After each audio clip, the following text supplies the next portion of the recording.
prireditev enkratna. Je v redu, zelo lepo, mislim. Samo, ne vem, premalo ljudi se mi zdi, da pride na to prireditev. Lahko bi bilo več. Kaj vam je recimo najbolj všeč? Razstava jabolčnega zavitka. Naraj imamo jabolčni štrudel, ki se sladkosnjet. Letošnja sezona jabolk je bila sicer skromnejša od minulih. Kajti veliko nočna pozeba je odnesla kar precejšen delež. Jabolk je približno 30% manj kot v normalnih letih.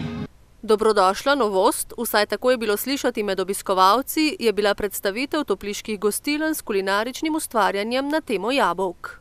Priložnost pri vsakem praznovanju oziroma vsaki prireditvi, ki v naši občini, je seveda povezati čim več akterjev turizma v naši občini in s tem pa tudi obenem dati novo težo tej prireditvi.